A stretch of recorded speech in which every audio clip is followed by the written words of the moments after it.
Good day mga ka-sports natin dyan, F2 Logistics. Mas pinatatag ang kanilang samahan ngayon.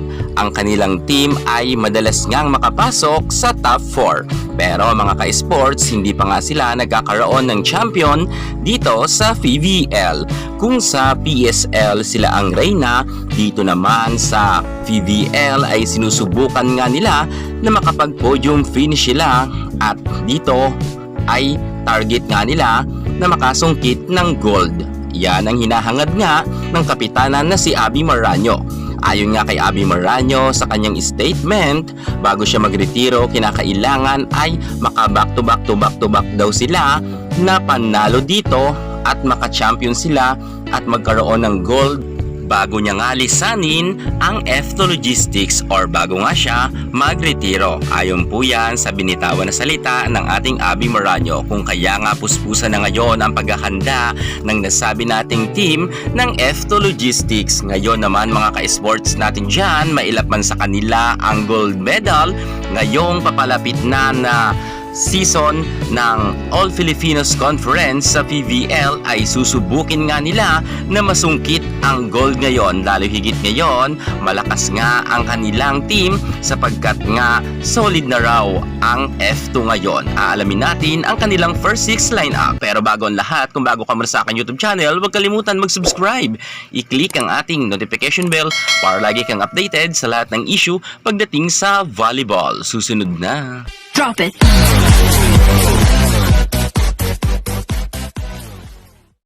Hindi naman lingid sa kaalaman natin lahat na ang F2 Logistics team ay malakas talaga. Pero mga ka-sports, mas dodoblehin pa raw nila ang kanilang angking galing sa paparating na All Filipinos Conference sa PVL dahil nga target na nila ngayon na masungkit nga ang gold. Bagamat mga ka-sports natin dyan, nadadaan talaga ang F2 Logistics sa butas ng karayom, pero sanay na sanay nga dito ang F2 Logistics. Lalo higit ang mga galing nga sa De La Salle ay sanay na sanay nga sila sa mga gitgitan na laban. Narito na nga mga ka-sports natin dyan ang mas pinalakas na F2 Logistics. Unahin na natin dyan ang kapitana na si Aby Maranyo. Si Aby Maranyo mga ka-sports natin dyan ay middle blocker nga ang kanyang posisyon.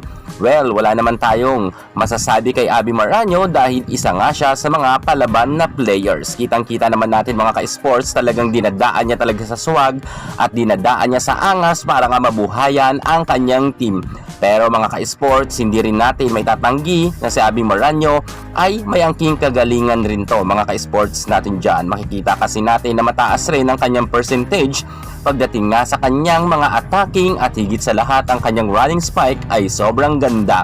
At higit sa lahat, ang ating Aby Maranyo bilang isang kapitana ay may leadership to mga ka-sports at siya nga ang bumubuhay sa team ng F2 Logistics. Bagamat madalas nga siyang mabash ng mga netizen dahil nga sinasabihan na sobra naman daw makasuwag ang ating Aby Maranyo. Pero ito daw ang paraan ni Aby Maranyo ay nga sa kanyang interview or sa interview sa kanya, sinabi niya nga na ito ang kanyang paraan para nga mabuhayan ang kanyang team, ang kanilang pag-aangas sa loob ng court. Dahil nga raw dito mga ka-sports ay nadadala niya ang kanyang buong team kapag nga ganito sila kaangas. At syempre mga ka-sports, dapat naman talaga dito ay may swag-swag rin kahit paano para nga mabuhayan din ang nasabi nating F2 Logistics at mapaganda nga ang kanilang laban. Narito naman mga ka-sports ang makakatulong ni Aby Maranyo, walang iba kundi ang ating napakagaling na si Majoy Baron.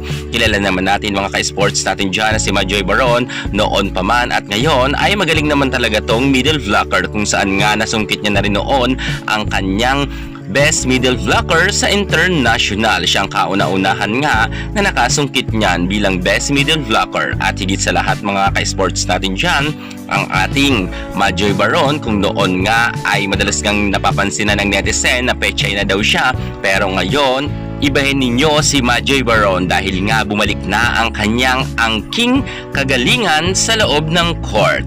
At maaasahan talaga natin na bibigyan rin tayo ng magandang laro ni Majoy Baron. ito talaga mga ka-sports ang hinihintay natin, ang pagbabalik nga ng lakas ni Majoy Baron. Siguro noon napapansin ninyo na hindi siya gaano noon kagalingan sapagkat nga madalas na siya noon ibangko ng mga coaches. Pero ngayon mga ka-sports ay binibigyan muli siya ng pagkakataon ni Coach Regine Diego at ibinababad nga siya kung kaya nga kitang-kita natin na sinusuklian naman to ng magandang laro ng ating Majoy Baron. Good news to para nga sa F2 Logistics fans dahil nga mataas na ngayon ang percentage ng ating Majoy Baron sa kanyang blocking at sa kanyang mga attacking. Dumako naman tayo ngayon mga ka-sports natin dyan sa pagiging opposite spikers kung saan nga mga ka-sports ang ating Kim Kiana D ay muli na ngang nagbabalik. Ngunit ayon nga sa aming nasagap na balita, ang ating KKD ay hindi muna masyado ngang paglalaruin dahil nga aalalayan pa nito ang kanyang natamong injury ng nakaraan ngang season sa VVL. Dahil ngayon mga ka-sports natin dyan, re-rest back naman ngayon si Elaine Casilag. Ang kanya naman posisyon ay ito nga ang magaling rin na opposite spikers na kasab nga ng ating KKD. Pero syempre maglalaro na rin si KKD, halos palitan ng sila para hindi nga mabigla itong si KKD. Ganito rin yung nangyari dati kay Pinom Superstar Eliza Valdez. Hindi muna pinaglalaro masyado at pinapalit-palitan nga to ni Michelle Gumabaw. Ngayon naman mga ka-sports natin dyan, alam natin na magaling naman si Elaine Casilag at may ibubuga naman pagdating nga sa loob ng court. Pero iba pa rin si KKD pag nasa loob ng court dahil nga si KKD ay subok na natin talaga na magaling talaga at marami nang napatunayan. Dumako naman tayo ngayon mga ka-sports natin dyan sa ating napakagaling na outside spikers. Narito na nga mga ka-sports ang ating Myla Pablo. Papapansin nga natin noon mga ka-sports natin dyan, ang ating Myla Pablo ay hindi muna siya masyado pinaglalaro dahil nga nagkaroon rin siya ng injury. At ngayon mga ka-sports na 100% na okay na nga ang ating Myla Pablo, muli ngang nagbabalik ang ating Bagyong Pablo. Kung saan nga mga ka-sports natin dyan, siya na ngayon ang ibababad sa first six at mamumorsyento na nga or porsyentuhan na ang labanan dito dahil alam naman natin na ang ating Myla Pablo ay sobrang laki talaga ng kanyang ipinupuntos. Akalain nyo mga ka-sports natin dyan, madalas nga siyang best player of the game nga kapag siya ang naglalaro dahil nga sobrang taas naman talaga ng kanyang score palagi. At syempre mga ka-sports, hindi lang naman si Myla Pablo dito ang talagang magaling dahil halos lahat naman ng mga F2 Logistics players ay magagaling. At eto pa nga ang isa mga ka-sports natin dyan, ang nag-iisang Ivy Lacsina. Si Ivy Lacsina mga ka-sports natin dyan ay ibababad nga ni Coach Regine Diego dahil malaki talaga ang tiwala ni Coach Regine sa ating Ibiang.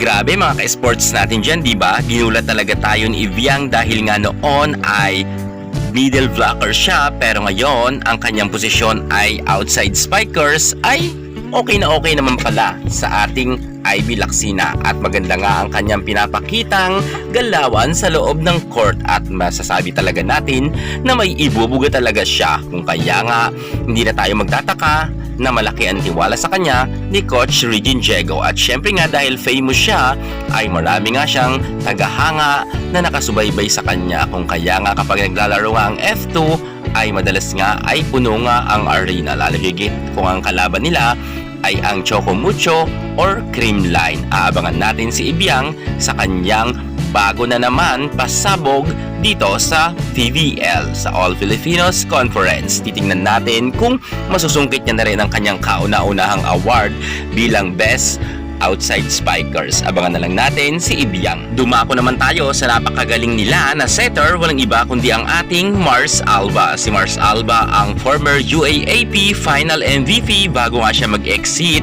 sa kanyang collegiate career. At syempre may napatunayan na yan si Mars Alba kung kaya nga malaki rin ang tiwala sa kanya ni Coach Regine Diego. At kahit nga sabihin natin na veterana na ang ating Kim Fajardo, pero madalas ngang ibabad itong si Mars Alba. Binibigyan rin ng kumpiyansa ng ating Coach Regine itong si Alba kung kaya nga madalas nga siya naipasok sa loob ng court. At syempre sa isang atleta hindi naman nawawala na minsan talaga minamalas rin.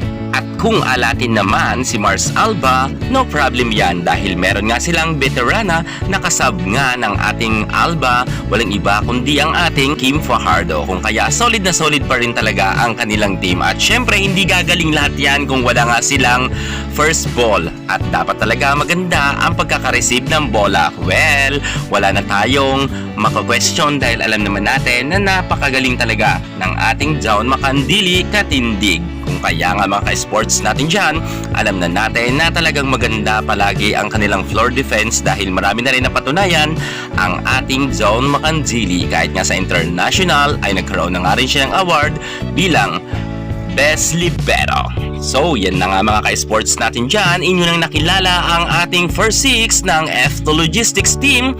Mas pinalakas nga ang kanilang first six na sasabak nga sa PVL. Sa tingin nyo mga ka-sports natin dyan, kayang-kaya na ba ng team ni Abby Maranyo at ni Ibiang na makakuha nga sila ng gold ngayong paparating na PVL All Filipinos Conference? Kung sa tingin nyo mga ka-sports natin dyan ay kayang-kaya nila, mag-comment na kayo sa baba. At syempre mga ka-sports, kung hindi ka pa nakapag-subscribe sa aking YouTube channel, mag-subscribe ka na dahil nga sa kanilang papalapit na laban ay madalas nga tayong mag-a-update sa kanilang mga games. At para nga hindi ka mahuli sa kanilang games, ano pang hinihintay mo, mag-subscribe ka na.